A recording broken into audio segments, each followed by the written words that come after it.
what we have to do now, having understood what kinds of justification is necessary, and we are going to outline certain broad, general ways of justifying what constitutes a moral or an immoral act. I mean, basically it's a moral act. And when is an act moral? When is it immoral? There are certain very standard theories. Maybe you are familiar with them. If you are familiar with them, that will help me, because then I can telescope my presentation even more. What we have here, what is for this session, outlining teleological approaches to formulating a criterion for moral action. Are we familiar with the word teleology? No? Okay. Basically, there are two highways, if you like, expressways or broad roads of theories with respect to what constitutes a moral act. And one high road, or one big broad avenue, is a set of theories which we will call teleological. Now this comes from the Greek word telos, which means goal.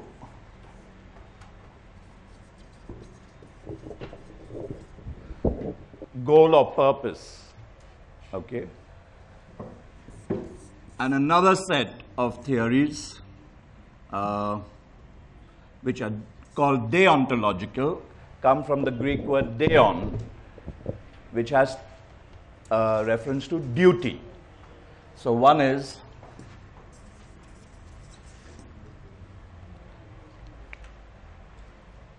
purpose-oriented, goal-oriented, consequent-oriented, if you like. Consequences play a major part in teleological theories.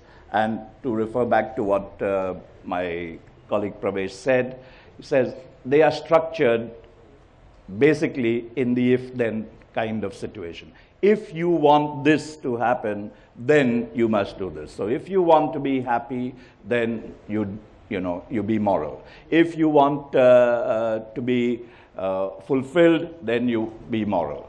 It's structured in that way. I mean, it's goal-oriented. So somebody could possibly say, no, I don't want to, and then opt out of the moral game, so to speak. So these are conditional in that sense. Teleological theories are, in that sense, conditional. And why it is important to emphasize this is because of the deontological theory that we will talk about, at least I will talk about it, Kant, who took a position directly against this. And he says morality is not a matter of if this, then that. Morality is categorical. There is no conditionality to it. If you want to be happy, then you be moral. It's not a question of what consequences you want to follow from your particular approach that is going to determine the morality. The morality has to be determined by whether it is your duty or not. We shall see that. I'm jumping the gun on that. So teleological approaches is what my concern is today. And there are two major theories with respect to that. One is called ethical egoism, and the other is, you probably heard this phrase at least, utilitarianism. You've heard of that name somewhere. Utilitarianism, polysyllabic word, but we'll see very shortly what it means. Ethical egoism is a theory that is recommending a course of action as moral, yes. It's not telling you that do, meaning it's not saying that I should do whatever brings me the best consequences and everybody else can go to hell. I mean, it's not advocating selfishness. It's saying if you want to be moral, this is what you have to do. And what you have to do is to try and promote the maximization of your own self-interest. And it's not saying that only for me. It's saying that for Mr. Nasruddin. It's saying that for, for everybody else. You should promote your self-interest. Tom, Dick, Harry, Mary, and Jane, everyone should be promoting their own self-interest. Basically, that is what the theory is saying in a nutshell. What utilitarianism is saying, as distinct from that, is that we should try and promote the interest of everybody. which includes yourself. They are not cancelling you out from that everybody. You are part of everybody, but you are not more than any other body. In other words, you count, but you count just for one. That is the dominant, if you like, the distinction between ethical egoism and utilitarianism. Both of them are emphasizing that we should try and maximize our satisfaction. Okay? But ethical egoism will refer it back to the self, not just myself, but everybody's self. If I am to decide what is moral for me, I must see what brings me the greatest satisfaction. If you have to decide what is moral for you, then you decide according to what will bring you the greatest satisfaction. You might have problems with this. We'll go very briefly into those problems. And utilitarianism is not saying that. It is saying that everybody should aim at the general satisfaction. Okay? Let's start with those kind of things. But even before we go into that, maybe I'll spend just a little time talking about a theory which really is not ethical in any sense of the term. It is more a psychological theory, which is called psychological egoism. And that theory says something that you and I will probably empathize with rather immediately. As a matter of fact, we always act to promote our self-interest. That is what the theory is saying. And it's saying even more than that. It's saying we can do nothing but promote our own self-interest. Now that is where the radical claim of that theory is, okay? Because if that theory is true, then we might as well close up shop on all kinds of ethical theorizing. I mean, then don't even talk about ethical egoism, utilitarianism, or any other theory. Because if all that the human being can actually do is only seek his own interest, what is the point of saying anything else? That he should do anything else? Or even what is the point of telling him to seek his own interest? That's redundant, no? It's like saying, if you walk out of the window, if somebody chooses to be that adventurous, please ensure that you fall down. So, but I'm going to fall down in any case. There's no point in telling me to do what I am going to be doing in any event. So if that is the only thing I can do, then it is a very devastating kind of blow to any normative ethical theory. So the point is, how genuine or how much can we accept this position? Doesn't it seem an attractive position? That this is the way human beings are. Don't we seek our own satisfaction in everything that we do? It seems, put this baldly, you might say, no, of course, sometimes we are concerned for others. And then the psychological egoist springs the trap, so to speak. He says, yes, of course, I'm not denying that, you do actions for others. But what is the motive of your action? You want your own satisfaction ultimately. You can spend a life service, in a leper colony taking care of the sick. But why are you doing it? You are doing it because of the satisfaction you get for yourself. So they move just one step off the path and say, fine, if you're saying that, we do acts that are so-called altruistic, they'll say, we admit it. True. Of course we do acts that are altruistic. But what's the motivation for the action? The motivation for the action is always self-oriented. Because we get satisfaction from doing it, that is why we do it. And the issue is, so what's wrong with this? We should welcome such an attitude. Because, just supposing you, the so-called non-egoistically oriented theories, why should they, get up in arms against a theory like this? Isn't it better that if you are helping others, you get satisfaction out of doing so? You will continue to help others, no? Rather than if you didn't get satisfaction from helping others, and yet you had to do it. So the non-egoistic theories which say, let's say, who want to be altruistic, you must help others, you must be concerned with others and so on, they should welcome this theory. The problem with a theory like this is, what happens if you don't begin to get satisfaction? Just suppose, then is it okay not to help others? Whereas the non-egoistic theories will have to say, hey, it's still okay to help others. Is it okay to, let's say, break the law? If you are not going to be caught, most of us do so. I mean, at least I rave and rant at my students. They will be strict followers of traffic lights and traffic rules if a policeman is standing there. But if there's no policeman around the junction, then, you know, it's everybody for himself. That's the way it goes. Okay, I don't know what it is in Bangalore, but just standing outside the gate of the institution, I can realize it's as bad. Trying to cross a road. Anyway, the point is that if you did not gain satisfaction from the action, would you still have to do it in order to be moral? Yes, we would say. Our moral conscience would tell us yes. Now let's get back to their own kind of ground and say, fine, what evidence do you have? You are putting this forward as a theory, correct? That the sole motivator, for the sole meaning the only, you cannot be motivated by anything else as a matter of fact. There is no other way that human beings are motivated. This kind of an extreme theory, what's the evidence for it? You need justification. This is not an ethical theory, it's a theory that comes from psychology. If it is true, it is a devastating situation. But is it true? That's what we are going to examine just very briefly.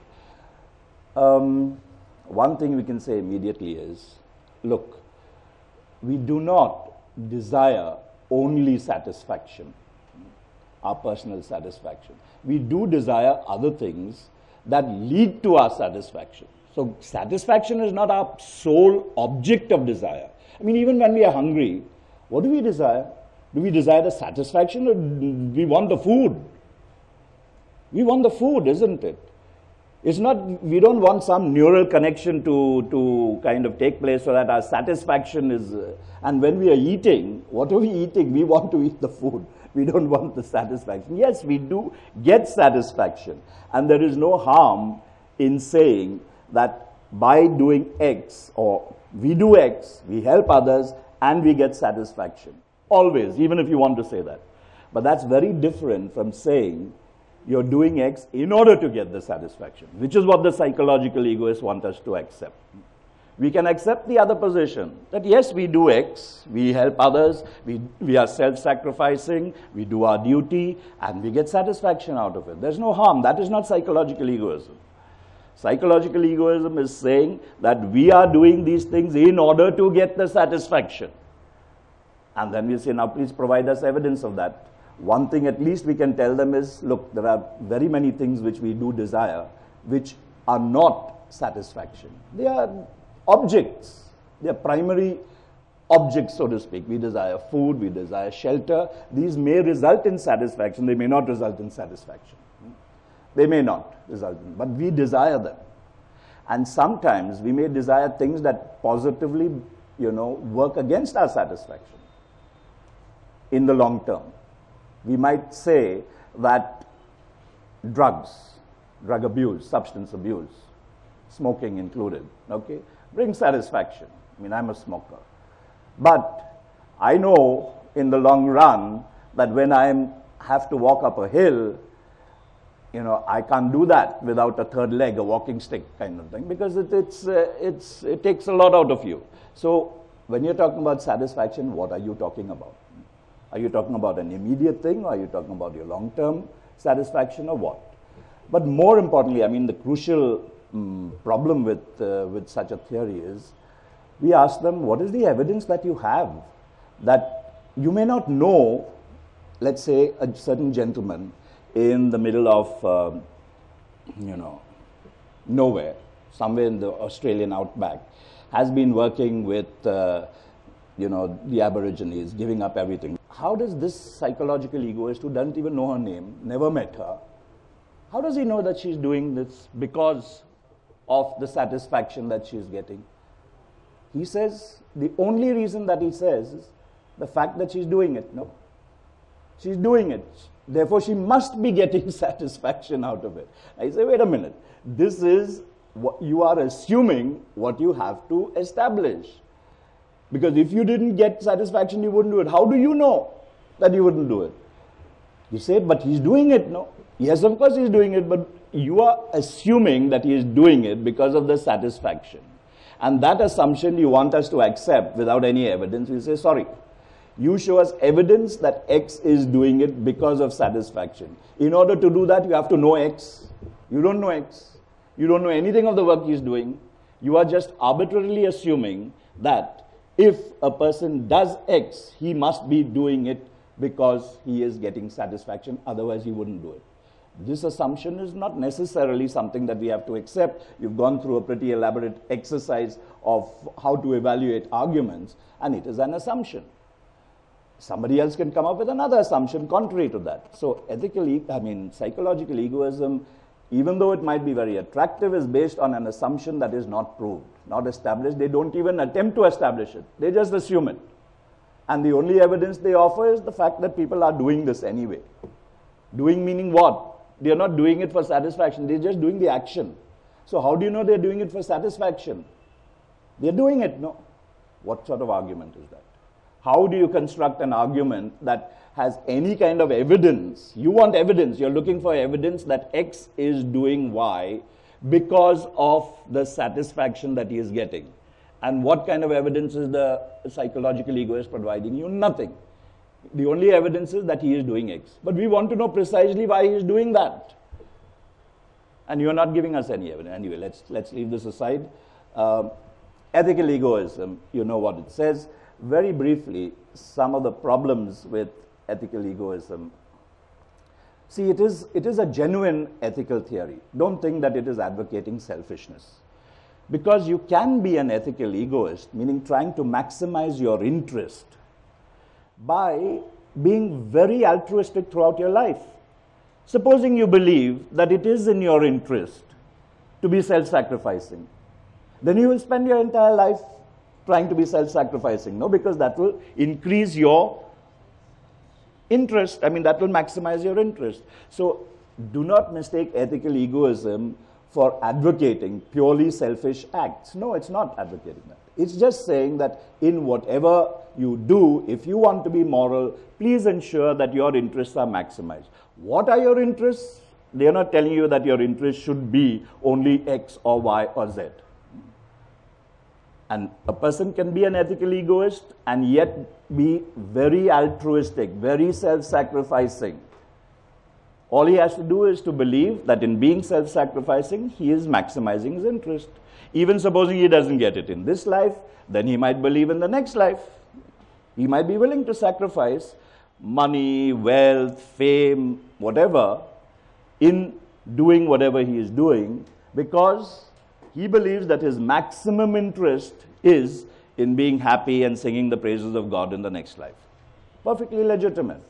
He is still ethically egoistic, self-interest. What utilitarianism is doing is to generalize this situation. So don't look for your interest, you look for everybody's interest. And the slogan is, I'm pretty sure you've heard this slogan, the greatest happiness or the greatest number. You've heard this? The greatest good of the greatest number. This is by a gentleman called Jeremy Bentham, who kind of propounded first the utilitarian theory. It's fairly recent. It is a 19th century phenomenon. Now, if you are supposed to generate in all your actions, and this is common between ethical egoism and utilitarianism, yes? If you are to generate the maximum amount of satisfaction for yourself or for others, now I'm abstracting from whether it's utilitarianism or ethical egoism, but supposing you have to increase to the maximum possible the satisfaction, then you must have a way of calculating the satisfaction, right? Because this is a question of which is more and which is not more. Between two actions, you've got to be able to judge that action A is going to have more, let's put it, units of satisfaction than action B. Otherwise, how are you going to judge between should I do A or should I do B?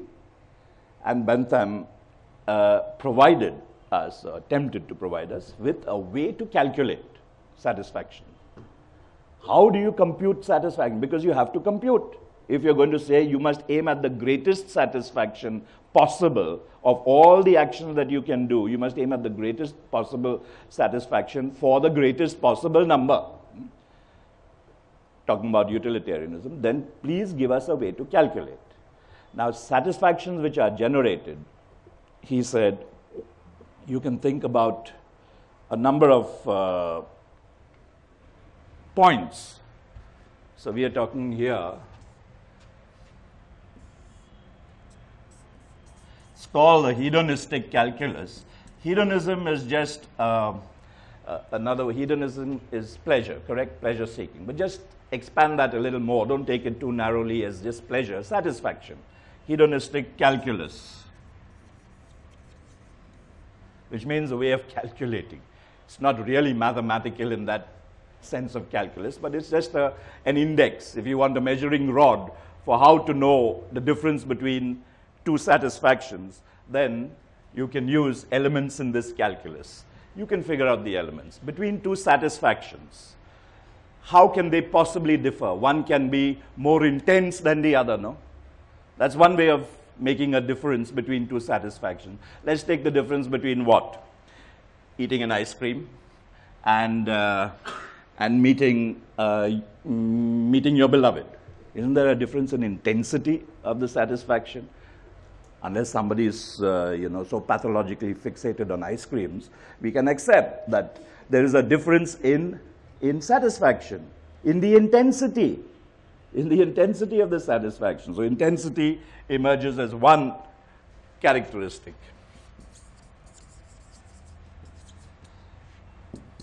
You can have another one, the duration.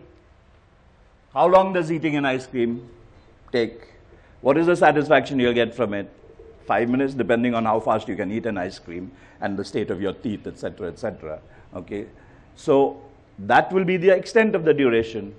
You go and watch a movie, particularly Hindi movie, it goes on and on and on. And if it is entertaining, then you've got 3 hours of satisfaction over there. So it purely in terms of duration, one will differ from the other. Okay, duration is another ingredient in trying to calculate which satisfaction is more.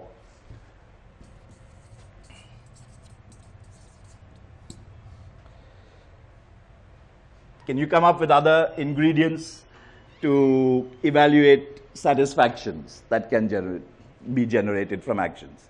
Pretty commonsensical, really. You figure these out. They're not too difficult, so add to this list.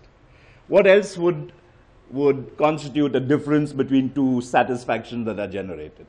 The extent of the number of people involved, satisfaction can differ. Okay, one person eating an ice cream. Okay, yes, you want to add? No. The issue here is whether we ourselves derive satisfaction or whether others derive it through us. This is an interesting. Both of what you said can be accommodated in the calculus that Bentham provided. One would be, sir, yours would be an issue of extent. How many people are benefiting? And what ma'am said, what we could call fecundity. Fecundity, all of us know, fertility. How productive, if you like. As ma'am said, we are satisfied. And this satisfaction is productive. We go to others and we offload what we have learned over here. I've shared that experience with others. They are satisfied. So it is a fecund satisfaction. Eating an ice cream is not very fecund. You eat an ice cream, that's it. Somebody might watch you eating an ice cream, and if you don't share it with him, it will be contra. He might have a dissatisfaction, etc. Which, by the way, you also have to take into account, yes? That we will see. Side effects of the satisfaction. Yes, okay. No, what you've brought out is an important point of emphasis. The utilitarians are not saying only look at the positive side. They are saying you've got to weigh all the consequences, positive and negative. Excellent. You've got another point that he would, maybe I'll write it here. Purity. Purity has nothing to do with any religious, moral sense of purity. It just means how much is that satisfaction mixed or unmixed with dissatisfaction. Like in this case, which Sir mentioned, here, imbibing alcohol, okay, there is obvious satisfaction. He's not doing it as medicine. There is that satisfaction, but the long-term dissatisfaction is that he's going to be damaging his liver, depending on the quantum that you take. I think doctors now tell us happily for me that, you know, a certain quantum is very good every day. So these are some. There are a couple of others. One very important ingredient has been left out from the calculus. How it has brought in a kind of a, you know, the satisfaction not momentary, but as ma'am was saying, how fecund, how it spreads, its ripple effect. Apart from that, you know, what change has been Change you're concerned with. Satisfaction, does it bring satisfaction? Fine. Everything else you're not concerned with. How to maximize the satisfaction? Because that is their criterion, no? We must aim at maximizing satisfaction of the greatest number. Then in terms of replicability or something of that kind, because then it's something... replicability is the fecundity value. Okay. A kid without mental development kisses the mother. Yeah. The satisfaction of that kiss and the kiss of the husband. Yes. Yes. The intensity there it varies. Intensity is different. So Varies, that's what I correct. said. The intensity of loving, intensity Yes. of possessing. Yes. That also counts. Of course it counts. It's there on the board before you. You've got to evaluate it. You've got to assess it. Whether the kiss of a child or the kiss of your husband is more, intense. That's what you got to assess. Sorry, yes? For example, you can take a painter's work, modern art or something. That painter is happy, but I as a part of an audience may not feel impressed by it. I may not be able to understand the abstract behind it. That may I may only end up getting irritated because I have not understood. I mean, causes for irritation may be a lot. That's the downside, no? That also has to be taken into account. You're beginning to see one of the problems of utilitarianism.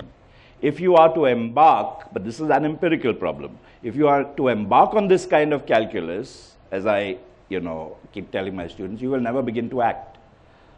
First of all, how do you know all the consequences of your action? Do you know? None of us know all the consequences. We have to take into account all the consequences. And then we've got to evaluate them according to this. Now, this itself is complicated. There is a satisfaction to continue with what Mr. Nasruddin is saying. Okay, in terms of intensity, A might be greater than B. But in terms of duration, B might be greater than A. How are you going to compare them? When they differ on these kinds of situations, how do you get the net? Which is what the utilitarians want us to do, generate a net total in order for you to decide.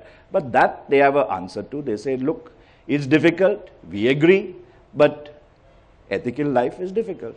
Moral living is difficult. So that is not so much of a problem for them with respect to the theory. One other problem with utilitarianism is if between two actions, supposing, hypothetically, both come up with all your tremendous calculation. There are a couple more items in this calculus. I'll add to them afterwards if you want them. But you can generate them yourself. If A and B, two actions, which you have to choose between, supposing, let us suppose for the sake of this thought little experiment, in utilitarian terms, they generate the same units of satisfaction, the same. Everything considered, yes, all ingredients considered, the net total of all the implications, etc., generate the same units of satisfaction. But one of them involves breaking a promise. What will the utilitarians' answer be? How do you evaluate it? They can't answer that kind of question because their thing is you got to see the total level of satisfaction. We have assumed that the ingredients are the same. The satisfaction levels are the same. I mean, you might say, but that's a mistaken assumption. Your statement would be as good or as bad as mine. My thing is only supposing that were the case. Then looking to utilitarianism for an answer is not going to be possible because they are saying you just got to calculate the difference in satisfactions. If there is no difference in satisfactions, how do you evaluate? Both of them would be on par, right? What would your common moral conscience tell you? That the action that does not involve breaking a promise is morally more acceptable than the one that involves breaking a promise. So that's one of the problems that utilitarianism has. The other one is what Professor Jung brought out, it is based on a conditional approach to morality. If you want to be happy, if you want to generate the greatest satisfaction, then you be moral. One Tom, Dick or Harry might say, I don't want to generate it. Then what? Then how do you still engage him into trying to be moral? Then a utilitarian can't again respond to that. Thank you.